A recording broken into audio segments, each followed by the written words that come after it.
Bonjour à tous et bienvenue dans ce Morning Bull Live. Nous sommes le 22 juin 2022, ça fait au moins une date dans l'année où ça rime.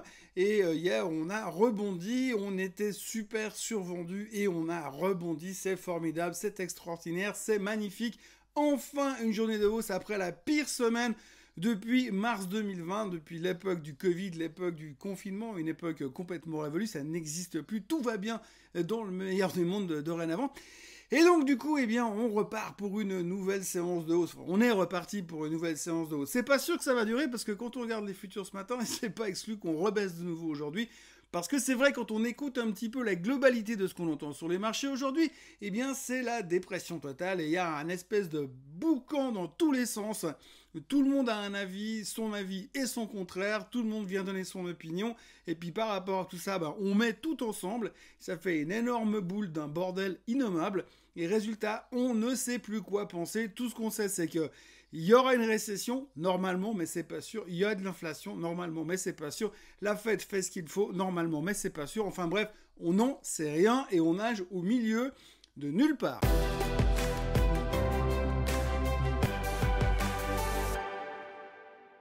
Pour moi, le but le matin, quand je fais ces vidéos, c'est de vous donner un aperçu de ce qui se passe dans les marchés financiers et de voir un petit peu comment les professionnels, entre guillemets, interprètent ce qui est en train de se passer. Alors quand je dis entre guillemets, c'est vraiment le cas parce que pour l'instant, il y a un espèce de merdier innommable où tout le monde vient raconter des histoires dans tous les sens.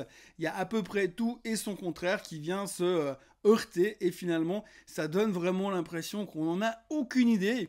Mais dans le doute, on vient quand même balancer des trucs à droite à gauche pour voir un petit peu comment le marché pourrait éventuellement l'interpréter et comment est-ce qu'il pourrait vivre potentiellement la chose. Mais en tous les cas, j'ai vraiment le sentiment que qui que ce soit qui vienne aujourd'hui parler de l'économie, de la finance, de l'inflation, de la hausse des taux, de la Fed, de Powell, de Madame Lagarde, de quoi qu'on veuille bien en parler dans le monde de la finance, eh bien ils viennent en disant, en gros, ça pourrait monter mais ça pourrait aussi baisser, ça pourrait aller à droite mais ça pourrait aller à gauche, ça pourrait ne rien faire mais ça pourrait bouger beaucoup, on pourrait monter les taux ou pas, on pourrait avoir de l'inflation ou pas, on pourrait avoir une récession ou pas, on pourrait avoir une stagflation éventuellement ou pas.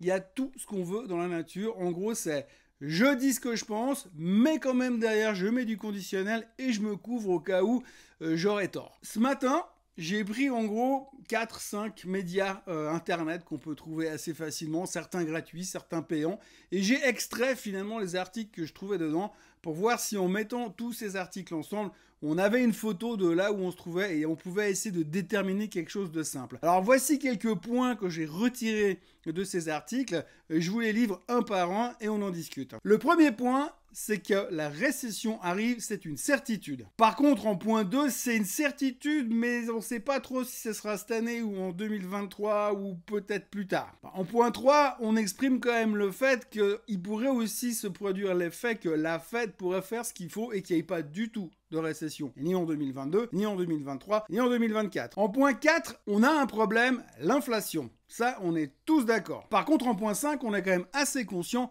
que la Fed est en train de tout faire pour régler le problème de l'inflation. En point 6, tout faire, mais c'est pas sûr que ça marche. En point 7, on se dit quand même que la Fed est peut-être trop agressive, et puis qu'en étant trop agressive sur la hausse des taux, elle pourrait du coup accélérer cette récession que l'on attend, ou pas. En point 8, on n'est pas sûr que la Fed soit assez ou trop ou pas suffisamment agressive. En point 9, n'oublions pas non plus que la Fed pourrait éventuellement ne pas être assez agressive, et du coup l'inflation pourrait partir en galopant, et si l'inflation part en galopant et que l'économie venait à se ralentir et à se ramollir, du coup on pourrait rentrer en stagflation. En point 10, il y a peu de chances qu'on rentre en stagflation. En point 11, on vous aura quand même parlé de la stagflation, juste au cas où. En point 12, il y a la valorisation. Alors ça, on en parle depuis plusieurs jours. On se demande, est-ce que quand on aura pricé le fait qu'on va éventuellement peut-être, mais c'est pas sûr, en récession, est-ce que le S&P 500 doit aller à 3200, à 3400, à 3000, à 2800? À quel niveau est-ce qu'on aura réellement pricé la récession? Alors aujourd'hui, il y a plein d'articles partout dans les journaux qui disent que la récession sera pricée quelque part entre 3000 et là maintenant. Mais aujourd'hui, à 3600 et des brouettes, on a pricé une toute petite récession. Alors si on a une grosse récession, il faut aller plus bas. Il y en a même un qui a réussi à sortir un target aujourd'hui à 3252 sur le S&P 500. C'est pas 3258, c'est pas 3301, non, c'est 3252. Quand on sera là à 3252 sur le S&P 500, c'est bon.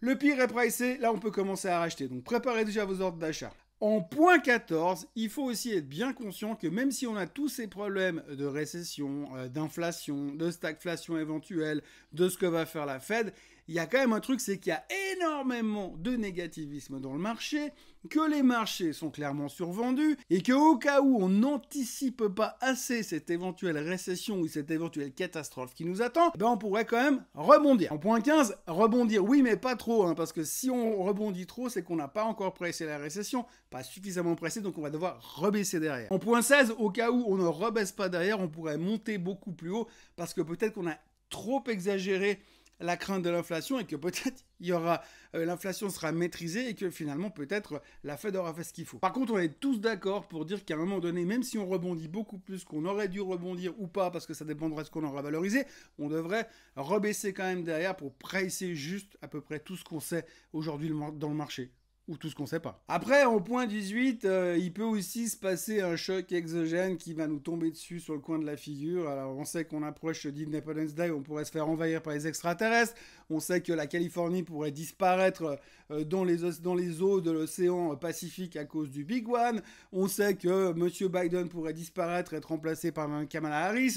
On sait que, vous pouvez imaginer tout ce que vous voulez. Et ça, tout ce qui pourrait arriver, qu'on n'a pas prévu, qu'on appelle un choc exogène, pourrait aussi nous tomber dessus sur la figure. Ça, c'est un truc qu'on ne peut jamais exclure. Et puis alors, ce matin, je suis tombé sur un truc absolument magnifique, un article extraordinaire, et ce sera le point 19 de cette matinée de base et de réflexion sur ce qui se passe sur les marchés. Donc, au point 19, on se rend compte quand même qu'aujourd'hui, si on regarde les marchés dans leur globalité, et si on regarde l'histoire des marchés, eh bien, on se rend compte que quand le marché a beaucoup baissé dans la première partie de l'année, dans les 6 premiers mois de l'année, ce qui est le cas aujourd'hui, eh bien, en général, il est souvent assez fréquent qu'en fin d'année, on soit beaucoup plus haut. Alors, assez fréquent, forcément.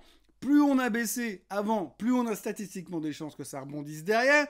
Ensuite, on a le Sell in May and Go Away, qui est un grand classique. On vend en mai, on rachète après l'été. Donc, du coup, forcément, il y aura plus d'acheteurs que de vendeurs aujourd'hui. Et donc, ça fera remonter le marché à l'automne. Donc, ça ira mieux à la fin de l'année. Mais en plus de ça, on sait aussi qu'en général, dans les élections, les années d'élection de mi-mandat, ce qui est le cas cette année, normalement le marché remonte sur la fin de l'année. On sait que quand l'inflation est plus haute maintenant que l'année dernière, le marché remonte en fin d'année. On sait que quand le rendement du 10 ans est plus haut maintenant que l'année passée, eh bien le marché remonte encore. Et je vous en passe, c'est des meilleurs.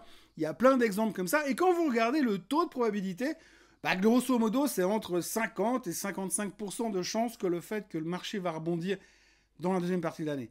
Ce qui veut dire que si vous avez 50% de chance, allez, on va arrondir, 50% de chance que le marché remonte d'ici la fin de l'année, ça veut aussi dire que vous avez 50% de chance que le marché, il est plus bas d'ici la fin de l'année.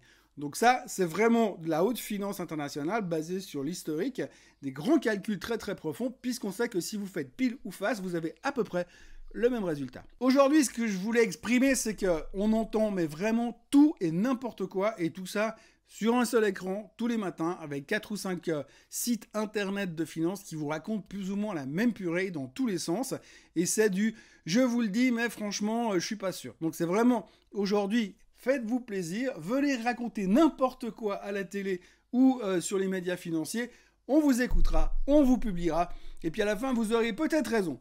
Ou pas. Donc voilà, tout ça c'était un peu pour vous dire que globalement, eh bien, le marché aujourd'hui, il ne sait pas où il va. On a rebondi hier pour des raisons structurelles de survente, mais aujourd'hui, on sait que les fondamentaux ne sont pas là. Ça, c'est ce qu'on sait plus ou moins aujourd'hui, le 22 juin à 7h30 le matin. Les futurs sont repartis à la cave de nouveau. Hier, on a vu que les Européens qui avaient déjà monté la veille, parce qu'eux, ils étaient ouverts, parce que les Américains étaient fermés, ont eu de la peine à aller beaucoup plus haut. Hier, on est monté encore un petit peu, mais c'était pas terrible non plus. Enfin bref, on est dans un marché très mou, qui hésite beaucoup, et qui, à la première occasion, on donne l'impression que dès que ça remonte un petit peu, paf, on revend derrière. pour prendre les profits, parce qu'on sait jamais. Après, parce qu'on sait jamais aussi, parce qu'il est vrai que cet après-midi, il y a Monsieur Powell qui va parler devant le Sénat, le sous-comité des banques ou whatever, on s'en fiche, mais il va témoigner à Washington devant des gens très très importants qui vont lui poser des questions très très méchantes, qui font qu'il va peut-être donner des réponses très très bizarres, ce qui fait que le marché va interpréter les réponses de Monsieur Powell et en tirer des conséquences très très positives ou très très négatives. Allez savoir, en ce moment tout est possible. Donc du coup, on a un petit peu peur et aujourd'hui on préfère commencer la journée avec pas trop de positions. Donc les futurs sont en baisse pour l'instant, l'Asie est en baisse également. Et puis, il y a pas mal d'autres choses qui se sont passées à côté. Les choses d'à côté qu'il faut quand même aborder aujourd'hui, la première, c'est Monsieur Elon Musk qui est de retour. On n'a pas entendu beaucoup parler de lui ces derniers jours, mais il est revenu là, il s'est lâché hier. Il a annoncé qu'il allait virer 3,5% du staff de chez Tesla. Bon, ça, c'est la même chose qu'il a avisé la semaine dernière. Hein. Il l'avait déjà annoncé une fois. Le titre avait pris 8% sur la nouvelle ou 10%. Là, il a réannoncé une deuxième fois. Le titre a repris 10% sur la nouvelle au cas où on n'avait pas bien compris. Donc, bref, il a réannoncé la même chose. À côté, il a aussi exprimé le fait que les demandes de voitures électriques, c'était de la folie. Tout le monde se ruait pour acheter des voitures électriques. C'est pour ça qu'il vire du staff d'ailleurs. Donc ça, c'était la première nouvelle d'Elon Musk. La deuxième nouvelle, c'est qu'il a dit que le takeover sur Twitter était très compliqué. Hein, très compliqué parce qu'ils n'arrivent pas à se mettre d'accord et ils n'ont pas les mêmes chiffres. Et puis Twitter n'a pas l'air de vouloir tout lui dire. Donc il n'est pas super à l'aise. Pour l'instant, c'est pas forcément une bonne nouvelle pour Twitter. Et on ne sait pas à quel moment il va vraiment payer ses $54 pour acheter cette boîte qui finalement n'a pas l'air vraiment de vouloir bosser avec lui. Ça, c'est la deuxième nouvelle. La troisième nouvelle du jour, c'est qu'il s'est exprimé sur l'économie et la récession qui nous attend. Oui, parce que Monsieur Musk est aussi expert en finance et en économie mondiale, donc il s'est exprimé encore une fois sur son inquiétude et les risques de récession à venir, donc il a très très peur et il est très très inquiet. Alors la bonne nouvelle, c'est que tout le monde se jette sur les voitures électriques pour l'instant, parce que forcément le prix du gallon monte, mais ce qui nous permet de faire la transition directement sur le sujet du pétrole, eh bien parce que le pétrole hier s'est repété la figure, en passant du plus haut de la journée d'hier au plus bas de ce matin à l'instant, le pétrole a reperdu 5%. On traite de nouveau autour des 105, 106 $, alors qu'on était convaincus il y a encore une semaine que ça pouvait aller que à 150, voire à 180. Maintenant, on a reperdu déjà quasiment 15% depuis les plus hauts de ces dernières semaines. Et on se pose soudainement des questions. Et vous savez pourquoi on se pose des questions ? Eh bien, je vais vous l'expliquer. Alors, c'est extraordinaire.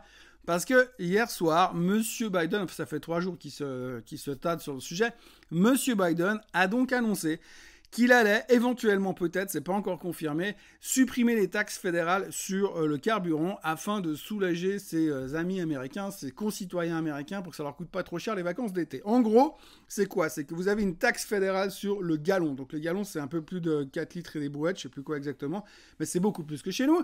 Le gallon aujourd'hui, t'es à plus de 5 $. Donc si vous avez un gallon à 5 $, on va dire que les taxes correspondent à 1 $. Donc vous enlevez 1 $ de taxes, vous avez un gallon qui vaut plus que 4 $. Donc c'est vrai que ça vous fait moins cher. Et donc, du coup, sur le fait que Biden va supprimer ses taxes fédérales, le pétrole a baissé.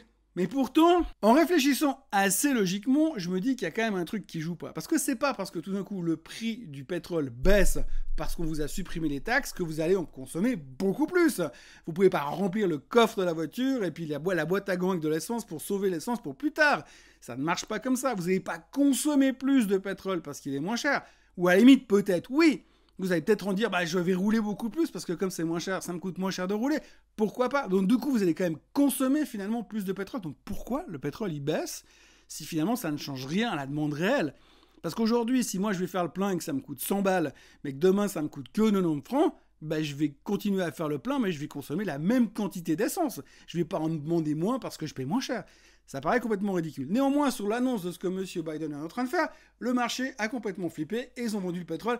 Moi, je comprends pas très bien la logique derrière tout ça. Mais peut-être que j'ai raté un truc quelque part. Enfin, on va dire que c'est parce que M. Biden est en train de soulager la qualité de vie des Américains. Et puis, la dernière nouvelle, fantastique nouvelle du jour, c'est le Bitcoin. Alors, le Bitcoin, il se bagarre avec les 20 000 $ pour l'instant. Alors, je ne suis pas un expert en crypto-monnaie, mais il y a pas mal de trucs qui sont en train de se passer sur le Bitcoin. Il y a pas mal de gens qui sont convaincus qu'il va aller à 14 000, 15 000, chacun à son target.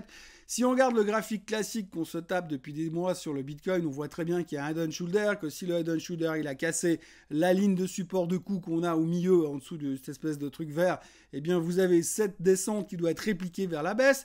En gros, target obvious entre 12 500 et 14 000, on va pas pinailler. C'est là où le Bitcoin devrait aller. Tout le monde a des targets là-dedans, tout le monde ne parle que de ça. Et on voit depuis quelques jours que le Bitcoin est sous pression et qu'à chaque fois qu'il repasse en dessus des 20 000, bam, on lui remet un petit coup derrière les oreilles pour le faire redescendre en dessous. Donc il y a quand même pas mal de gens qui ont envie d'aller voir aller plus bas. Et puis aujourd'hui, on nous a annoncé la sortie d'un ETF inversé sur le Bitcoin. Donc en gros, ça fait quand même des mois qu'on nous qu'on nous ennuie avec les histoires d'ETF sur le Bitcoin, comme quoi c'est très compliqué, c'est pas possible, blablabla, blablabla.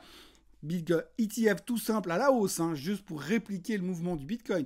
Et là, aujourd'hui, on nous sort un ETF qui permet de jouer la baisse du Bitcoin. Et comme par hasard, alors que le Bitcoin a perdu 70% de sa valeur, les mecs qui te vendent un produit pour aller short sur le Bitcoin, alors qu'il a perdu 70% de sa valeur. Moi, rien que quand je vois l'arrivée de ce genre de produit, j'ai juste envie de bourrer la caisse en Bitcoin et me dire, si ça se trouve, il va à 100 000 $ à Noël. Voilà, tout ça pour vous dire aujourd'hui que là, maintenant, tout de suite, ce mercredi matin 22 juin 2022, j'ai l'impression que le marché marche sur la tête.